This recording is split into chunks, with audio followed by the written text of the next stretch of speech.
I walked into that chapel wearing my dead mother's wedding dress, and my father's face went white as a sheet. Let me back up. 3 months ago, I thought I had the perfect family. Dad and I were close, closer than most fathers and daughters. After Mom died from cancer 2 years ago, we leaned on each other. He'd call me every morning, we'd have dinner twice a week, and he always said I was the most important woman in his life. Then Rebecca came along. She was his grief counselor from the cancer support group. Blonde, bubbly, 15 years younger than him. I tried to be supportive when he started dating her. Mom would have wanted him to be happy, right? But something felt off about Rebecca from day one.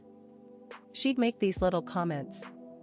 Your dad needs to focus on moving forward, not dwelling on the past. Translation: stop talking about my dead mother. She'd rearrange Mom's pictures when she thought I wasn't looking. She convinced Dad to redecorate the house, getting rid of Mom's favorite chair, her garden, even her recipe books. But I bit my tongue. Dad seemed lighter, happier. I could deal with Rebecca if it meant he wasn't crying himself to sleep anymore. The betrayal came on a Tuesday morning.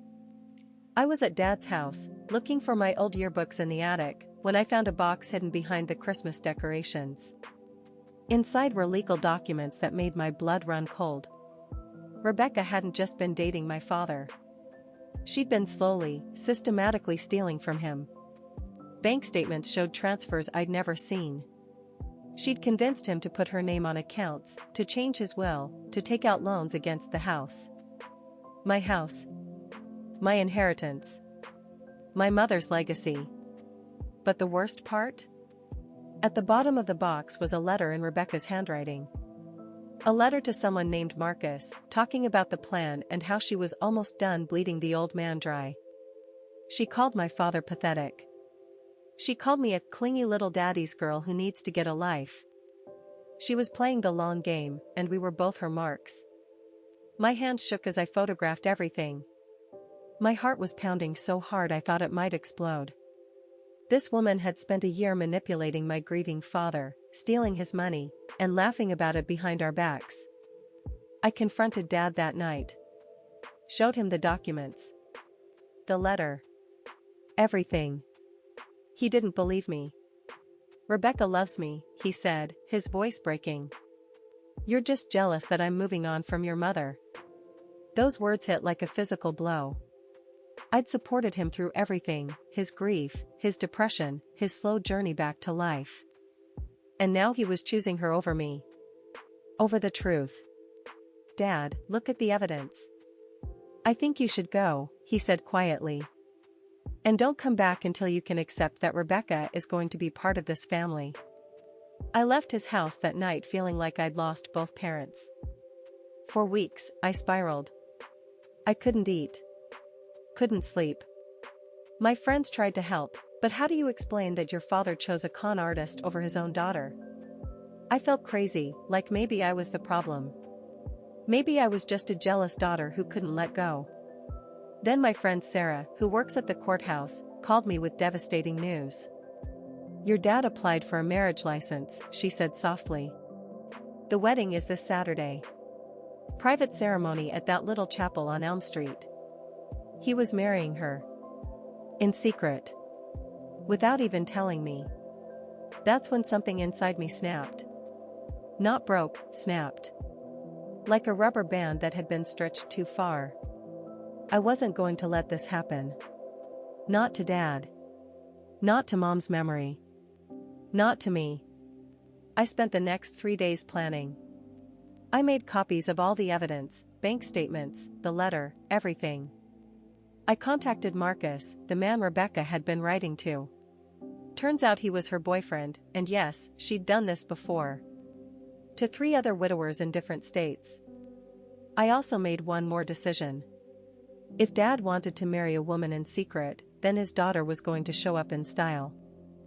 Saturday morning, I carefully took Mom's wedding dress from storage. It still smelled like her perfume. As I put it on, I felt her with me, like she was giving me strength for what I was about to do. I arrived at the chapel just as the ceremony was starting. The door wasn't locked, they weren't expecting crashers at their tiny, pathetic wedding. There were maybe 10 people there, mostly Rebecca's friends. I walked down the aisle as the minister asked if anyone objected. "I do," I said loudly. The room went silent. Dad's face drained of color. Rebecca looked like she'd seen a ghost, which, in Mom's dress, maybe she had. "Dad," I said, my voice carrying through the chapel, "before you marry this woman, there's something everyone here needs to know about her." I pulled out the folder of documents. Started reading Rebecca's letter aloud. Her real name, not Rebecca, but Rachel. Her boyfriend Marcus. Her previous victims. The money she'd stolen. With each word, I watched Dad's face change. The love in his eyes turned to confusion, then horror, then rage. Rebecca tried to run. Actually tried to bolt for the door in her wedding dress. But Marcus was already there. I'd called him that morning and told him exactly when and where to find his cheating girlfriend. The police arrived 20 minutes later. I'd called them too. As they arrested Rebecca for fraud and theft, she screamed at me. Called me crazy, obsessed, jealous. Said I was a pathetic little girl who couldn't let Daddy go. Dad just stood there in his tuxedo, watching the woman he'd planned to marry get handcuffed in her wedding gown. Later, at the police station, Dad broke down crying. "I'm so sorry," he kept saying. "I'm so sorry. You tried to tell me." It took months to undo the financial damage Rebecca had done. We got most of the money back, but more importantly, we got each other back. Dad started therapy, real therapy, not a support group led by a con artist. We had a lot to work through. He kept Mom's wedding dress, though. Cleaned and preserved it properly this time. "For when you're ready to wear it for the right reasons," he said.